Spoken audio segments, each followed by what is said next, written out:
চন্দ্র এবং সূর্য আমাকে সেজদা করতেছে।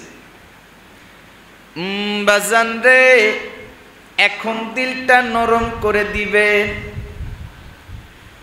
ইউসুফ যখন বললেন, ও আমার প্রাণের বাবা, আমি স্বপ্নের মধ্যে দেখলাম 11টা নক্ষত্র তারকারাজি আমাকে সেজদা করতেছে। এই দৃশ্যটা দেখা আমি আর ঘুমায়া থাকতে পারি নাই বাবা। ইউসুফ আলাইহিস সালামের বাবা একটা ডাক দিয়া বলে, ইউসুফ,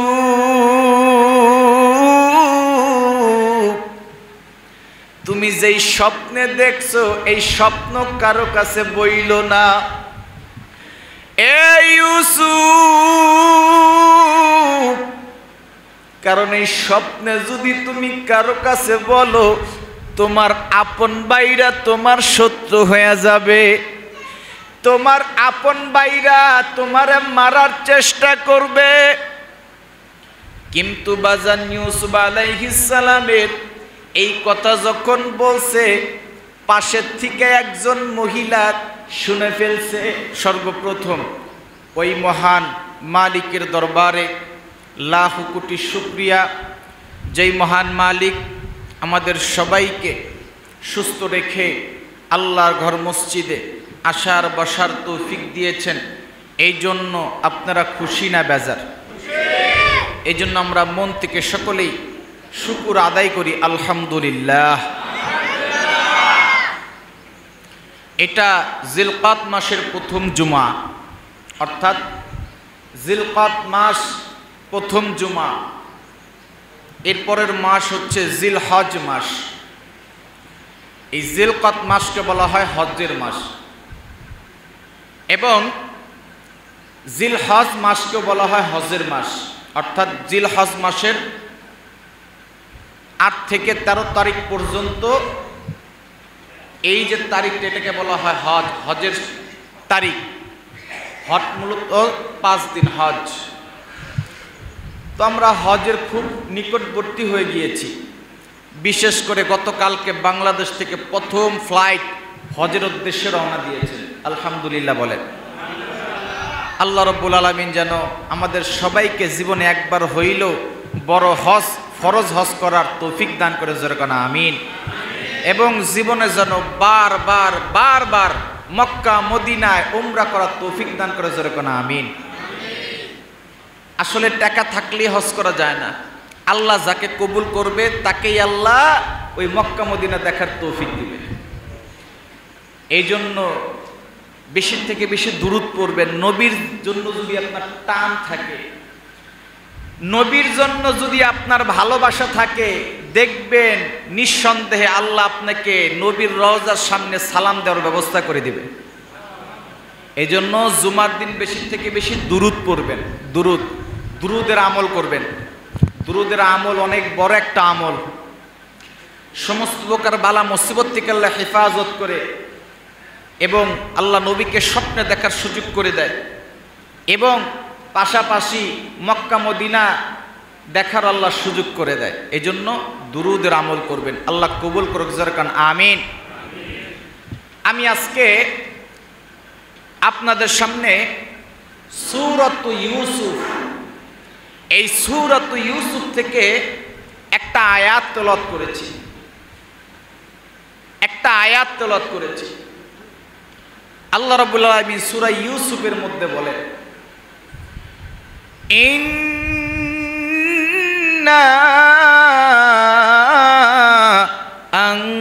আনজালনাহু কুরআনান আরাবিয়্যান লাআল্লাকুম তাকিলুন। ইন্না আনজালনাহু কুরআনান আরাবিয়্যান লাআল্লাকুম তাকিলুন। আল্লাহ রাব্বুল আলামিন বলেন, নিঃসন্দেহে আমি কুরআনকে আরবি ভাষায় নাজিল করেছি। আনজালনাহু, আমি নাজিল করেছি। কুরআনান আরাবিয়্যাল লাআল্লাকুম তাকিলুন, যাতে কি করতে পারো, তোমরা বুঝতে পারো। তার মানে বোঝা যায় পৃথিবীতে সবচেয়ে সহজ ভাষা হচ্ছে আরবি ভাষা। আল্লাহু আকবার, জোরে করো। পৃথিবীর মধ্যে সব থেকে সহজ ভাষা হচ্ছে আরবি ভাষা, কারণ সেই কথা আল্লাহ কোরআনেও বলেন, ইন্না আনজালনাহু কুরআনান আরাবিয়্যাল লাআল্লাকুম তাকিলুন। সূরা ইউসুফের মধ্যে আল্লাহ বলেন, আমি কোরআনকে আরবি ভাষায় নাজিল করেছি যাতে তোমরা কি করতে পারো, বুঝতে পারো, যাতে তোমরা অবলোকন করতে পারো। সহজ ভাষা যদি না হয়তো আল্লাহ আরবি ভাষায় কোরআন নাজিল করতো না। কথা বলেন ঠিক কিনা? আমরা যে বাংলা ভাষা বলি, এটা পৃথিবীর সবচেয়ে কঠিনতম ভাষা বাংলা ভাষা, এবং আরবি ভাষা হচ্ছে পৃথিবীর সবচেয়ে সহজতম ভাষা। আল্লাহু আকবার, জোরে বলো। জান্নাতীদের ভাষা থাকবে আরবি, জান্নাতীদের ভাষা থাকবে আরবি। জান্নাতি হুররা আপনাকে আমাকে আরবিতে গান শোনাবে, আরবিতে গান শোনাবে। তো যাই হোক, আমার দিকে তাকান। আমি সূরা ইউসুফের কিছু আয়াত তেলাওয়াত করেছি, এই আয়াতকে নিয়ে ইনশাআল্লাহ আজকে কথা বলবো। আল্লাহ রাব্বুল আলামিন এই সূরা ইউসুফ আমার নবীর উপর আল্লাহ নাজিল করলেন। শুধু তাই না, আমার আল্লাহ বললেন, না নাহনু নাকুসু আলাইকা আহসানাল কসস। নাহনু নাকুসু আহসানাল কসস। কসস মানে হচ্ছে ঘটনা, আহসানাল মানে উত্তম ঘটনা। ও নবী, আপনার কাছে আমি একটা উত্তম ঘটনা বর্ণনা করছি। আল্লাহ নবীকে ঘটনা শোনাচ্ছে, কোরআনের ঘটনা। বয়ানের মধ্যে যদি কেউ কোরআন হাদিসের ঘটনা বলে, এটা হেদায়েতের জন্য একটা অন্য রকম কি হবে, একটা হেদায়েতের জন্য এটাও একটা কার্যকরী জিনিস, সেটা হচ্ছে ঘটনা। কিন্তু ঘটনাটা হতে হবে কোরআন এবং হাদিসের। বানানো কিচ্ছা কাহিনী বলা যাবে না। কিচ্ছা আমার আল্লাহ শুনাইছে নবীরে, কি সেটা কোরআনের কিচ্ছা। আহসানাল কসস, ও নবী আজকে আপনার একটা কিচ্ছা শোনাবো, একটা ঘটনা শোনাবো। অর্থাৎ অনেকেই বলে হুজুর কিচ্ছু পারে না, খালি ঘটনা বলে। শোনেন, ঘটনার মধ্যেও আল্লাহ হেদায়েত রাখছে।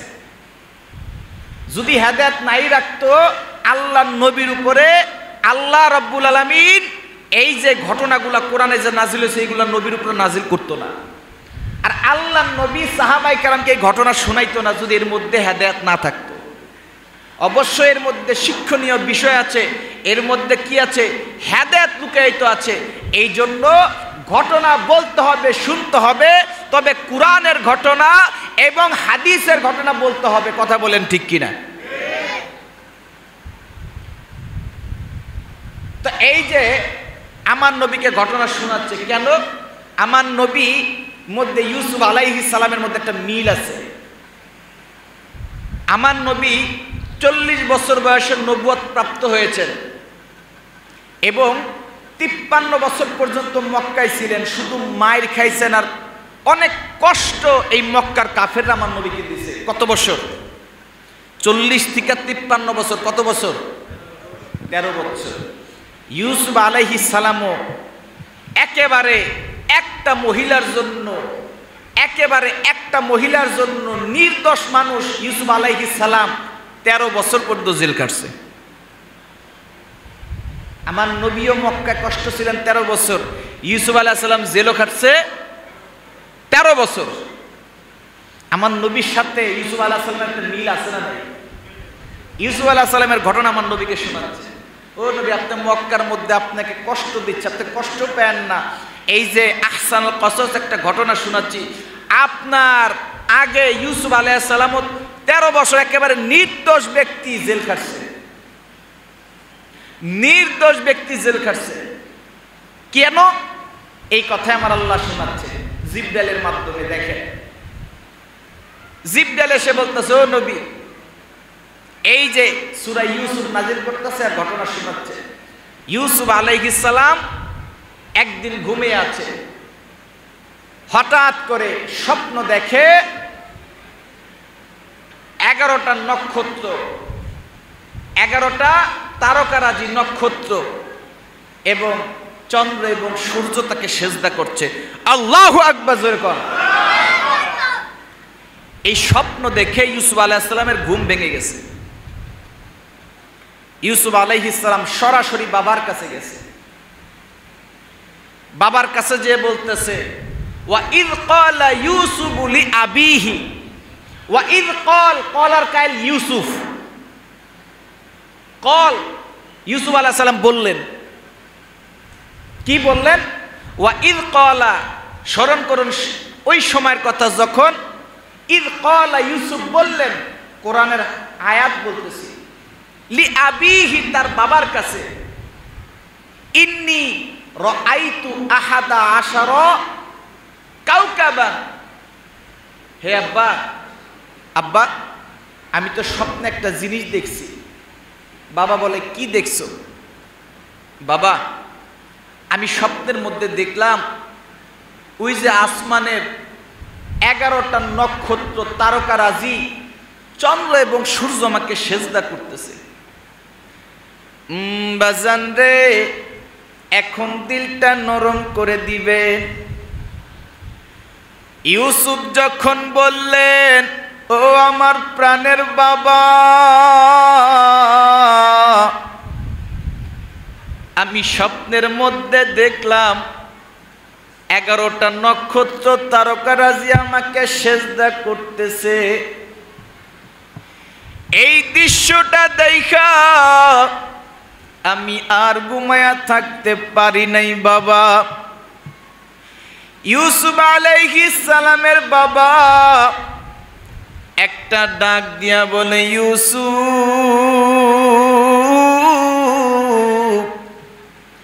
তুমি যেই স্বপ্নে দেখছো এই স্বপ্ন কারো কাছে বইল না। এই ইউসুফ, কারণ এই স্বপ্নে যদি তুমি কারো কাছে বলো, তোমার আপন ভাইরা তোমার শত্রু হয়ে যাবে, তোমার আপন ভাইরা তোমারে মারার চেষ্টা করবে। কিন্তু বাজান ইউসুফ আলাইহিস সালামের এই কথা যখন বলছে, পাশের থেকে একজন মহিলা শুনে ফেলছে। এই স্বপ্নের ব্যাখ্যা কি ইউসুফ তুমি জানো? এই স্বপ্নের ব্যাখ্যা হচ্ছে, এই যে 11টা তারকারাজি চন্দ্র এবং সূর্য, এই 11টা তারকারাজি হচ্ছে তোমার 11টা ভাই, চন্দ্র এবং সূর্য হচ্ছে তোমার মা এবং তোমার বাবা। এই 11টা তারকারাজি মানে তোমার 11 জন ভাই, এরা তোমাকে সেজদা দিবে, অর্থাৎ তোমার আনুগত্য করবে। এই কথাটা শুনে ফেলছে পাশ থেকে এক মহিলা। এই মহিলা শুনে সঙ্গে সঙ্গে 11 জন ভাই, সৎ ভাই, তাদের কাছে যে বলতেছে, এ লাবিব, এ ইহুদা, তোমরা তো এখানে এত মজা মাস্তি করতেছো, তোমরা কি জানো ইউসুফ আজকে কি স্বপ্নে দেখছে? কি স্বপ্নে দেখছে? ইউসুফ আজকে স্বপ্নে দেখছে, সেটা তার বাবার কাছে বলতেছে এবং তার বাবা এটার ব্যাখ্যা করছে। তার কারণ, তার বাবা কেমনে ব্যাখ্যা করলো? কারণ ইউসুফ আলাইহিস সালামের বাবাও ছিল একজন নবী। আল্লাহু আকবার জোরে বলেন। তার বাবার নাম ছিলেন ইয়াকুব আলাইহিস সালাম। আর এই ইউসুফ আলাইহিস সালামকে ইয়াকুব আলাইহিস সালাম অনেক মহাব্বত করতেন, কোথাও একা ছাড়তেন না, কোথাও যাইতে দিতেন না। এই জন্য ভাইরা এমনিতেই হিংসা করতেন, এমনিতে হিংসা করতেন। আরো যখন নাকি ভাইদের কাছে বলছে, তোমার ভাই ইউসুফ আলাইহিস সালাম, ইউসুফ একটা স্বপ্নে দেখছে 11টা তারকারাজি চন্দ্র সূর্য তাকে সেজদা দিচ্ছে, এর ব্যাখ্যা হচ্ছে তোমরা ভাইরা নাকি তাকে সেজদা দিচ্ছ। 11টা তারকারাজি মানে তোমরা 11 জন ভাই। এই কথা শুনে 11 জন ভাইয়ের মাথা গরম। হায় হায়, কি বলো? আমরা 11 জন ভাই ইউসুফকে সেজদা করব, তা হইতে পারে না, তা কোনোদিন হইতে পারে না। ভাই ভাইয়ের দুশ্মন করে কি করে না? কথা বলে না, করে কি করে না? ভাই ভাইয়ের একটু সম্পদের জন্য, একটু দেখা যায় একটু পারিবারিক সমস্যার কারণে একজন আরেকজনের মারতে চায় কি চায় না? কথা বলেন। ইউসুফ আলাইহিস সালাম এই কথা শুই না, ইউসুফ আলাইহিস সালামের বাবা বললেন, দেখো এই যে স্বপ্ন তুমি দেখছো, এই স্বপ্ন কারো কাছে বইলো না। এই যে স্বপ্ন তুমি দেখছো, এই স্বপ্ন কারো কাছে বইলো না। এই স্বপ্ন যদি তোমাদের ভাইয়ের কাছে বলো, তারা তোমাকে মারতে চাবে, খুন করতে চাবে, তোমাকে আমার কাছ থেকে ছিন্ন বিচ্ছিন্ন করে দিবে। এই যে ভাইরা যখন এই স্বপ্নের ব্যাখ্যা জানতে পারলো, চুপে চুপে শুনে ফেললো, ভাইরা এবার কি হয়ে গেল? ইউসুফ আলাইহিস সালামের দুশ্মন হয়ে গেল, দুশ্মন। এর তাফসীর বিশাল বড়, যেটা বুঝানোর জন্য আমি আজকের আলোচনা করতেছি, এটা একটু পরেই বুঝতে পারবেন ইনশাআল্লাহ। ইউসুফ আলাইহিস সালাম তার ভাইয়ের যে শত্রু হলো, ইউসুফ আলাইহিস সালাম কি ভাইদের কোনো ক্ষতি করছিলেন? কথা বলে না, কোনো ক্ষতি করছিলেন? কোনো ক্ষতি করেন না। ইউসুফ আলাইহিস সালাম তার ভাইদেরকে মারতে গেছিলেন? মারতেও যায় না। ইউসুফ আলাইহিস সালাম কি তার ভাইদেরকে কোনো সম্পদ লুটপাট করেছিলেন? দখল করছিলেন? কেন শত্রু হইলেন? হিংসা। মানুষের মধ্যে হিংসা কাজ করে কি করে না? আমার থেকে ওই বড় হয়ে যাবে, আমার ছোট ভাই হয়ে ওই এত বড় হয়ে যাবে, আমার বড় ভাই এত টাকার মালিক, আমি হতে পারলাম না। হিংসা করে কি করে না? হিংসার কারণে দেখবেন ভাইয়ের ভাইয়ের মধ্যে দ্বন্দ্ব, হিংসার মাধ্যমে দেখবেন পরিবারের সাথে দ্বন্দ্ব। এই জন্য হিংসা করা যাবে না। যারা হিংসা করবে দেখবেন আল্লাহ ওদের অস্তিত্ব আস্তে আস্তে নিচে বানায় ফেলবে। আর যারা নাকি অহংকার করবে না, যারা দেখবে নিরহংকার মানুষ, আল্লাহ রাব্বুল আলামিন তাদের এত সম্পদের মালিক বানাবে, তাদের সম্পদ বাড়বে, তাদের টাকা বাড়বে, তাদের সম্মান বাড়বে। আল্লাহু আকবার জোরে বলেন। ইউসুফ আলাইহিস সালামের 11 জন ভাই ইউসুফের সাথে দুশ্মনী করছে, হিংসা করছে, মারতে চেয়েছে, বাবার কাছ থেকে আলাদা করছে। ইউসুফ আলাইহিস সালামকে মারতে পারে নাই, কিচ্ছু করতে পারে নাই, বরং ইউসুফ আলাইহিস সালামকে আল্লাহ মিশরের অর্থমন্ত্রী বানিয়ে দিয়েছেন। আল্লাহু আকবার জোরে বলেন। চাইছিল এলাকা থেকে খেদায়া দিতে, অথচ ইউসুফ আলাইহিস সালাম কি হয়েছেন? অর্থমন্ত্রী। আমার নবীরা মক্কায় 13 বছর পর্যন্ত মারছে, 53 বছর পর্যন্ত, 40 থেকে 53 বছর পর্যন্ত টিকতে না পারে মদিনায় গেছে। আল্লাহ রাব্বুল আলামিন কি করছেন? যে মক্কায় তাকে থাকতে দেয় নাই, মদিনায় গিয়ে মক্কা দখল করার স্বাদ আমার আল্লাহ আমার নবীকে দান করেছে। হিংসা যারা করছে তারা পতন হয়েছে, আর যারা ধৈর্য ধারণ করছে আল্লাহ রাব্বুল আলামিন তাদের অস্তিত্ব আরো বাড়াইয়া দিয়েছেন। কথা বলেন ঠিক কিনা? এই জন্য এটার মধ্যে সবচাইতে বড় শিক্ষা হচ্ছে ইউসুফ আলাইহিস সালাম ধৈর্য ধারণ করেছিলেন। ধৈর্যের আলোচনা করতে গেলে ইউসুফ আলাইহিস সালামের ঘটনা 1 নম্বরে আসবে। এরপরে 11 জন ভাই বাবার কাছে গেলেন। বাবার কাছে গিয়ে বললেন, বাবা আমরা ইউসুফকে নিয়ে একটু মাঠে খেলতে যেতে চাই, আমরা ইউসুফকে নিয়ে মাঠে খেলতে যেতে চাই। ইয়াকুব আলাইহিস সালাম বললেন, না, তোমাদের সাথে ইউসুফকে দেওয়া যাবে না, ইউসুফকে বাঘে খেতে পারে, নেকড়ে খেতে পারে। এত ভালোবাসতেন ইউসুফ আলাইহিস সালামকে। যখন বাবা না করলেন, ইউসুফকে আইসা ফুসলাইতেছে, শোনো আমরা ভাইরা তোমার অনেক ভালো চাই, আমাদের সাথে তুমি খেলবা, একটা কাজ করো। কি কাজ? আমাদের সাথে খেলতে গেলে তোমার মনটা ভালো থাকবে, তুমি একটু বাবারে বুঝে রাখো। ইউসুফ রে যখন বাবার কাছে পাঠাইলেন, বাবা আমি তো আমার ভাইদের সাথে যেতে চাই। যাই হোক, শেষ পর্যন্ত ভাইরা কি করলেন? খেলার নাম করে কি করলেন? মিশরের এক বণিক দলের কাছে বিক্রি করে দিলেন মাত্র 20 দিরহাম। কত দিরহাম? কথা বলে না, কত দিরহাম? 20 দিরহাম দিয়ে বিক্রি করলেন। এই 20 দিরহাম দিয়ে এক বণিক দল কিনে নিয়ে গেলেন মিশরে। মিশরে যখন নাকি গেলেন, মিশরে যাওয়ার পর বাজারে যখন ইউসুফকে উঠাইলেন, ইউসুফ আলাইহিস সালামকে দেখে ভালো লেগে গেছে আজিজের মেসেজ, অর্থাৎ জুলাইখার স্বামী। জুলাইখার স্বামী আজিজে মিসর, এই আজিজে মিসর এই ইউসুফ আলাইহিস সালামকে স্বর্ণ এবং রৌপ্য দিয়ে তিনি কিনলেন। যখন আজিজে মিসর স্বর্ণ এবং রৌপ্য দিয়ে এক পাল্লায় ইউসুফ আলাইহিস সালাম, আরেক পাল্লায় ইউসুফ আলাইহিস সালাম, যখন তাকে কিনে বাসায় আনলেন, জুলাইখা শেষ পর্যন্ত যখন নাকি তার সাথে খারাপ কাজ লিপ্ত হতে পারল না, এরপর তাকে মিথ্যা অপবাদ দিল।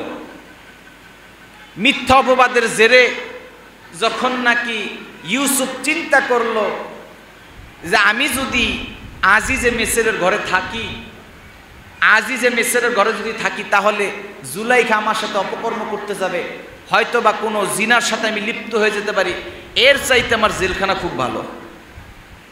জুলাইখা বলল তোমার জন্য রাস্তা দুইটা, একটা হচ্ছে জেলখানা, আর একটা হচ্ছে না হয় আমার সাথে তোমার খারাপ কাজে লিপ্ত হতে হবে। হয় আমার সাথে খারাপ কাজে লিপ্ত হবে অথবা জেলে থাকবা, কোনটা করবা বলো। দেখেন ক্ষমতার অপব্যবহার কিভাবে করেছে। আজকে আমাদের সমাজ এরকম হয় কি হয় না? কথা বলে না।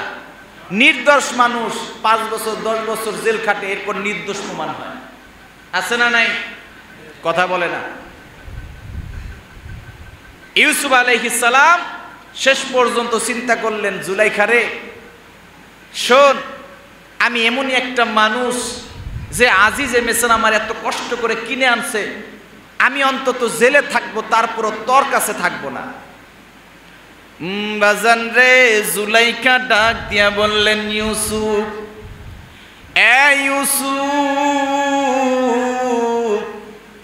তুই এখন চিন্তা কর তুই কি করবি, আমার কাছে আসবি নাকি জেলে থাকবি।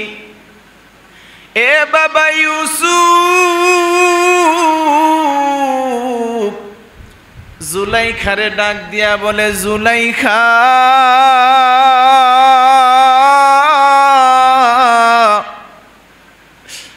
আমার আল্লাহ সেই জায়গা থেকে আমার মিশরে নিয়ে আসছে, যে আজিজে মিসর তার ঘরের মধ্যে থাকার জায়গা দিচ্ছে, যে আজিজে মিসর আমার খাবারের ব্যবস্থা করছে, আমি এই খারাপ কাজটা করতে পারবো না, এর চাইতে আমার জেলেই ভালো।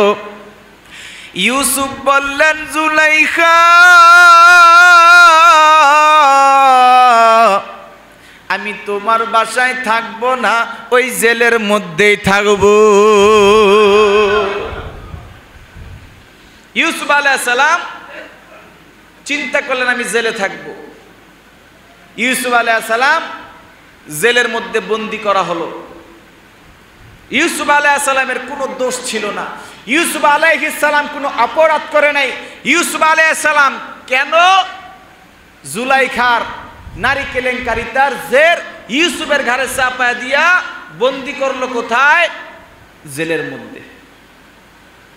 দেখবেন কোন মানুষের দোষ যখন খুঁজে না পাওয়া যায়, দেখবেন ওরা কেমনে নারী কেলেঙ্কারিতে দেওয়া যায়। কথা বলেন ঠিক কিনা? একটা মানুষকে দেখবেন কোন দিক থেকে যদি সম্মানহানি না করা যায়, এরা নারী কেলেঙ্কারিতে দিয়ে দিবেন, দেখবেন সব সম্মান নষ্ট এমনিতে হয়ে যাবে। এই জন্য বেঈমানরা দেখবেন বেশিরভাগ যারা ভালো মানুষ তাদেরকে ষড়যন্ত্র বেশিরভাগ নারী দিয়া করে, কারণ নারী দিয়া যদি ছলনা করে যে কোনো মানুষ বিশ্বাস করে। ইউসুফ আলাইহিস সালাম জেলে চলে গেলেন। তিনি জেলে আছেন 1 বছর 2 বছর 5 বছর চলে গেছে, অনেক বছর। তো ওই জেলের মধ্যে 2 জন লোক ছিলেন যাদেরকে স্বপ্নের ব্যাখ্যা বলে দিয়েছিলেন ইউসুফ আলাইহিস সালাম। সংক্ষিপ্তে বলতেছি, এই ইউসুফ আলাইহিস সালাম বলেছিলেন, শোনো তোমরা তো বের হবা, তোমরা বাদশার কাছে বইলো যে আমার মতন একজন মানুষ জেলের মধ্যে আছে, সে যেন একটু আমার দিকটা বিবেচনা করে। তো ওই 2 জন লোক বের হয়ে ভুলে গেছে, ইউসুফের কথা ভুলে গেছে। ওই দেশের বাদশা, মিশরের বাদশা, তিনি স্বপ্নে দেখছেন 7 জন রুষ্টপুষ্ট গাভী আরো 7টা রুষ্টপুষ্ট আপনার গাভীকে খেয়ে ফেলছে। এই স্বপ্নে যখন দেখছে সঙ্গে সঙ্গে তারপরের দিন সকালবেলা যত স্বপ্ন ব্যাখ্যাকারীর কাছে বসাইছে, আমি যে স্বপ্ন দেখছি এই স্বপ্নের ব্যাখ্যা বল, কি ব্যাখ্যা হতে পারে? পুরা মিশর শহরের মধ্যে কেউ ব্যাখ্যা বলতে পারে না, কেউ ব্যাখ্যা করতে পারে না। শেষ পর্যন্ত এই যে 2টা লোক হঠাৎ করে মনে পড়ছে, বাচ্চা, ও বাচ্চা, আপনি যে বলতেছেন যে ব্যাখ্যা করতে পারে না, আমি এমন একটা মানুষের সন্তান জানি যার নাম হচ্ছে ইউসুফ, ওই যে জেলখানার মধ্যে আছেন, ইনি আপনার স্বপ্নের ব্যাখ্যা দিতে পারবে। আল্লাহু আকবার, জোরে কোন। ওই লোকটা বাচ্চার সঙ্গে সঙ্গে লোকটারে ডাক দিলেন, এ ইউসুফ রে ডাক দে রে, এই ইউসুফ রেই তো আমাদের দরকার রে, কারণ আমার স্বপ্নের ব্যাখ্যা কেউ বলতে পারে না, আমার এই স্বপ্নের ব্যাখ্যার জন্য ইউসুফ রেই দরকার। এই লোকরা যখন ইউসুফের সামনে গেলেন, ইউসুফরা যখন বললেন, ইউসুফ, আমাদের বাচ্চাই স্বপ্ন দেখছে, স্বপ্নের ব্যাখ্যা কি হবে? ইউসুফ স্বপ্নের ব্যাখ্যা বলে দিলেন। যখন নাকি 2 জন লোক গেলেন, বাচ্চা ইউসুফ আপনার স্বপ্নের ব্যাখ্যা বলছে যে 7 জন রুষ্টপুষ্ট গাভী আরো 7 জন গাভীরে খেয়ে ফেলছে। এর ব্যাখ্যা হচ্ছে প্রথম 7 বছর পর্যন্ত অনেক শস্য হবে এবং পরবর্তী 7 বছর পর্যন্ত মানে আপনার ঘাস হবে না, আপনার ফসল হবে না। এই যে 7 বছর, প্রথম 7 বছর অনেক ফসল হবে, পরে 7 বছর ফসল হবে না। এই 7 বছরের ফসল দিয়া পরবর্তী যখন দুর্ভিক্ষ লাগবে 7 বছর, ওই 7 বছর মেকআপ দিতে হবে। এই জন্য আল্লাহ বাচ্চাকে স্বপ্নে দেখাইছে। যখন বাচ্চারে বলছে, বাচ্চাকে এটাই হবে, এটাই ব্যাখ্যা, এটাই হবে ব্যাখ্যা। ইউসুফকে, ইউসুফটা আমার সামনে আনো, আমি ইউসুফকে দেখতে চাই। আল্লাহু আকবার। অন্তত 13 বছর পার হয়ে গেছে জেলের মধ্যে। যখন নাকি ইউসুফরে সামনে আনছে, ইউসুফরে সামনে আনার পর ইউসুফরে জিজ্ঞেস করতেছে, তুমি এত ভালো ব্যাখ্যা করতে পারো, তুমি জেলে কেন গেলা? ইউসুফ চিন্তা করতেছে, আমাকে নির্দোষ প্রমাণ করতে হবে। ও বাচ্চা, কেন গেলাম এটা আপনি তদন্ত করে। বাচ্চা তদন্ত করে দেখে যে ইউসুফের নির্দোষে জুলাইখা, আজিজে মিসরের স্ত্রী জুলাইখা নির্দোষের কারণে তার দোষ তার ঘাড়ে চাপায় দিয়ে জেলে বন্দি করছে। অথচ ইউসুফ জেল খাটছে পুরো হুদ্দা কামে 13 বছর। আল্লাহু আকবার, জোরে কোন। হুদ্দা কামে জেল কাটছে। জুলাইখারে ডাকা হয়েছে, জুলাইখা তুমি এই কাজ কেন করছো? এই কাজ কেন করছো? সমস্ত নারীদেরকে ডাক দিছেন, তোমরা তো আসছিলা, ইউসুফের দিকে তাকাইয়া হাত কেটে ফেলছিলা, তুমি কি এরকম কিছু দেখছো? তোমরা ইউসুফ কোনো দর্শনীয় কাজ দেখছো? কয় না বাদশা, ইউসুফ এমন কোন মানুষ নয়। আজিজে মিসরের ঘরে ছিল, যখন ছিল তার আমানতদারিতা দেখে মানুষ মুগ্ধ হয়েছিল। ইউসুফের দ্বারা এমন কাজ হতে পারে না, বরং জুলাইখা তারা ফুসলাইছিল। যখন নাকি জুলাইখা তার সাথে খারাপ কাজ করতে পারে নাই, এরপর কি করেছেন? ইউসুফের জেলখানায় বন্দি করেছেন। ও বাচ্চা, শব্দ জুলাইখার ইউসুফের দোষ নাই। বাচ্চা সঙ্গে সঙ্গে বললেন, ও জুলাইখা, তুমি যেই কাজ করেছো এর জন্য তুমি লাঞ্ছিত, এর জন্য তুমি লাঞ্ছিত, কারণ একজন মানুষকে তুমি 13 বছর জেলখানায় বন্দি রেখেছিলেন। আল্লাহু আকবার, জোরে কোন। আল্লামা মামুনুল হক সাহেব 3 বছর জেলখানায় ছিলেন। 3 বছর পর প্রমাণ হয়েছে যে স্ত্রী নিয়ে তিনি যেই রিসোর্টে গিয়েছিল, ওই স্ত্রী ছিল তার বৈধ স্ত্রী। আল্লাহু আকবার, জোরে কোন। ইউসুফ আলাইহিস সালাম 13 বছর পর তাকে নির্দোষ প্রমাণ করেছেন। যখন নাকি এটা প্রমাণ হয়ে গেল ইউসুফের দ্বারা কোনো দোষ নাই, এবার বাদশা বলতেছেন, তুমি যে স্বপ্নের ব্যাখ্যা করলা প্রথম 7 বছর এই মিশর অনেক ফসল হবে, পরের 7 বছরে ফসল হবে না, তো এটা আমরা কি করতে পারি?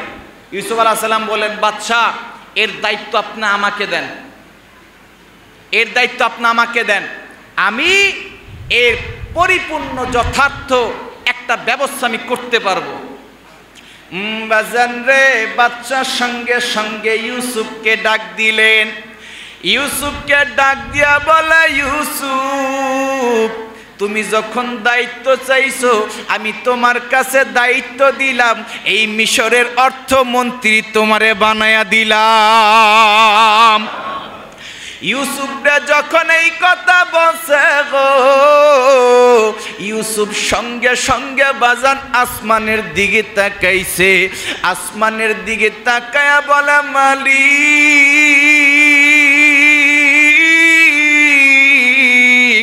আমার ভাইরা আমাকে দুশ্মনে করে মিশরে পাঠাইয়া দিয়েছে, আমার ভাইরা আমাকে হিংসা করে আমার 20 দিরহাম দিয়া বিক্রি করেছে, কিন্তু মালিক তুমি তো বড় কুদরতওয়ালা মালিক। 13টা বছর পর্যন্ত যেই জুলাইখা আমারে জেলখানার মধ্যে আবদ্ধ রাখলো গো, এই যে বাদশার কারণে আজকে তোমার কুদরতি ফয়সালা, আজকে যেই মিশরের মধ্যে আমি মানুষের বাড়িতে বাড়িতে থাকতাম, আজকে সেই মিশরের রাজার রাজত্ব আমারে তুমি দান করে দিলা। ইউসুফ আলাইহিস সালাম বাজান মালিকের প্রশংসা করে, ও মালিক তোমার মতন কুদরতওয়ালা কেই নাই। যেই ভাইরা আমারে মারতে চেয়েছিল 20 দিরহাম দিয়া বিক্রি করেছেন, আজকে তুমি আমারে এই মিশরের রাজত্ব দান করেছে গো মালিক, তুমি সবচাইতে বড় কুদরতওয়ালা মালিক, তোমার প্রশংসা করে শেষ করা যাবে না। এই জন্য আমার যুবক ভাইরা, কখনো যদি আত্মীয় স্বজন কষ্ট দেয়, পাড়া প্রতিবেশী কষ্ট দেয়, ধৈর্য ধারণ করবেন, দেখবেন এই ধৈর্যের বিনিময়ে এমন একটা জিনিস আল্লাহ আপনাকে দান করবে গো, দেখবেন আত্মীয় স্বজন একদিন আপনার মুখাপেক্ষী হবে, আপনার কাছে দেখবেন নিচু হবে, আল্লাহ আপনাকে বড় বানায়া দিবে। ইউসুফ আলাইহিস সালাম রাজত্ব পাইলেন, ছিলেন 20 দিরহামে বিক্রি হয়েছে। ও মালিক আমার ভাইরা আমার 20 দিরহাম দিয়ে বিক্রি করছে, আজকে আমি মিশরের রাজত্ব আমার হাতে। যখন নাকি মিশরের অর্থমন্ত্রী হইলেন, প্রথম 7 বছর অনেক ফসল হইলেন, ইউসুফ আলাইহিস সালাম এইগুলারে গুদামজাত করলেন, বন্দি করে আবদ্ধ করে রাখলেন, কারণ তারপরে 7 বছর তো দুর্ভিক্ষ লাগবো। যখন দুর্ভিক্ষ লাগছে, ওই যে 11 জন ভাই, ওই 11 জন ভাই ওই দেশ থেকে মিশরে আসছে গম নিতে। আল্লাহু আকবার, জোরে করো। ওই যে ইউসুফের স্বপ্নে দেখছিল 11 জন তারকা এবং ওই সূর্য নক্ষত্র যে তাকে সেজদা করবে, দেখেন ওই 11 জন ভাই আসছে কার কাছে? ইউসুফ আলাইহিস সালামের কাছে। ইউসুফ আলাইহিস সালামের কাছে এসে বলতেছে, আপনারা আসছেন কোথা থেকে? আমরা আসছি অমুক জায়গা থেকে। ও আচ্ছা ঠিক আছে, আপনারা কতজন? ইউসুফ তো ভাইদের দেখেই চিনে ফেলছে, ইউসুফ তো ভাইদের দেখেই চিনে ফেলছে, এই 11 জন ভাই আমারে মারতে চেয়েছিল, আমারে 20 দিরহাম দিয়ে বিক্রি করছেন। তবে এই ভাইদেরকে দেখেই যখন নাকি ইউসুফ লা তাসরিবা আলাই, লা তাসরিবা আলাই, মনে রাখো আজকে আমি যদিও মিশরের বাদশা, তবে আজকে তোমাদের জন্য কোনো জুলুম করা হবে না, তোমাদের উপর কোনো জুলুম করা হবে না, নির্যাতন করা হবে না, আমার কষ্টের বদলা তোমাদের উপর আমি নিব না। আমার নবী যেমনি ভাবে নাকি মক্কা বিজয় করেছিলেন, মক্কা বিজয় করার পর যেই মক্কার কাফেররা আমার নবীকে কষ্ট দিয়েছিল, আমার নবী মক্কা বিজয়ের পর শুধু একটা কথাই বলেছিলেন, লা তাসরিবা আলাই, লা তাসরিবা আলাইকুম, আজকে তোমরা আমাকে এই 13 বছর যে কষ্ট দিয়েছো, তোমাদের উপর কষ্টের প্রতিশোধ আমি নিব না। এটাই হচ্ছে ইসলামের নীতি, এটাই হচ্ছে আমাদের আদর্শ। মুসলমান সাধারণ সব জিনিস মাফ করে দিতেই ভালোবাসে, কথা বলেন ঠিক কিনা? যখন নাকি ইউসুফ আলাইহিস সালামের 11 জন ভাই আসলো, দেখেন হিংসা করে লাভ হয়েছে না লস হয়েছে? কথা বলে না। ইউসুফ আলাইহিস সালামের ধৈর্য ধারণ করে লাভ হয়েছে না লস হয়েছে? ইউসুফ আলাইহিস সালাম ধৈর্য ধারণ করেছিলেন, ভাইরা কষ্ট দিয়েছিল, ধৈর্য ধারণ করেছিলেন, তাকে বিক্রি করে দেওয়া হয়েছিল, ধৈর্য ধারণ করেছিলেন, জুলাইখা মিথ্যা অপবাদ দিয়েছিল, ধৈর্য ধারণ করেছিলেন, জেলে 13 বছর ছিল, ধৈর্য ধারণ করেছিলেন। আল্লাহ ধৈর্যের বিনিময়ে আল্লাহ রাব্বুল আলামিন মিশরের রাজত্ব ইউসুফের হাতের মুঠোর মধ্যে দিয়েছিলেন। আল্লাহু আকবার, জোরে কোন। এই জন্য আমার যুবক ভাইরা যেই কোনো কাজে ধৈর্য ধারণ করবা, মনে রাখো এই ধৈর্য তোমাকে অনেক উপরে নিয়ে যাবে। মনে রাখো এই ধৈর্য তোমাকে সামনের দিকে এগিয়ে নিয়ে যেতে সাহায্য করবে। এবং যেই ভাইরা নাকি হিংসা করেছিল, সেই ভাইরা কি হয়েছেন, লাস্ট পর্যন্ত ইউসুফের সামনে যে হাত পাততে হয়েছে। বাচ্চা ইউসুফকে তো চিনতে পারেনি, ছোট্টবেলায় বিক্রি করছিল, মাত্র 12 বছর না 13 বছর বয়সে। এখন ইউসুফ আলাইহিস সালাম রাজার রাজত্বে বসে আছেন, রাজ সিংহাসনে বসে আছেন, কেমনে চিনবে? 11 জন ভাই সামনে দাঁড়ায় আছে, এতিমের মতন দাঁড়ায় আছে। হিংসা করছে তো মরছে। কথা বলেন ঠিক কিনা? এই জন্য আজকের এই আলোচনা থেকে একটাই মেসেজ আমি দিতে চাই, হিংসা এটা কোনো ভালো কিছু বয়ে আনে না। ভাই ভাইকে হিংসা করা যাবে না, বাপ ছেলে হিংসা করা যাবে না, এলাকার মানুষকে দেখে হিংসা করা যাবে না, এক পরিবার আরেক পরিবারকে দেখে হিংসা করা যাবে না। হিংসা করবেন তো মরবেন, হিংসা করবেন দেখবেন আল্লাহ অর্ধরে আপনার পাঠাবে। এই জন্য হিংসা করা যাবে না। হিংসা আমাদের কাছ থেকে দূরীভূত করতে হবে। হিংসা নয়, ধৈর্য ধারণ করা শিখেন, আল্লাহর উপর ভরসা করতে শিখেন। দেখবেন ধৈর্য ধারণ করবেন, আল্লাহ আপনাকে সম্মানের চূড়ান্ত পর্যায়ে নিয়ে যাবে। কথা বলেন ঠিক কিনা? এই জন্য আল্লাহ রাব্বুল আলামিন আমাদের সবাইকে আজকের এই আলোচনা থেকে আমরা যে আলোচনা শুনলাম, আল্লাহ যেন আমাদের সব বিষয়ের উপর ধৈর্য ধারণ করার তৌফিক দান করে। জোরে কোন আমিন, আর জোরে কোন আমিন। এবং সকল প্রকার হিংসা, অনেক আলোচনা আছে সামনে, বলতে পারলাম না, শুধু এতটুকু বুঝাইলাম। সমস্ত প্রকার হিংসা থেকে আল্লাহ আমাদের হেফাজত করুক। জোরে কোন আমিন, আরো জোরে কোন আমিন।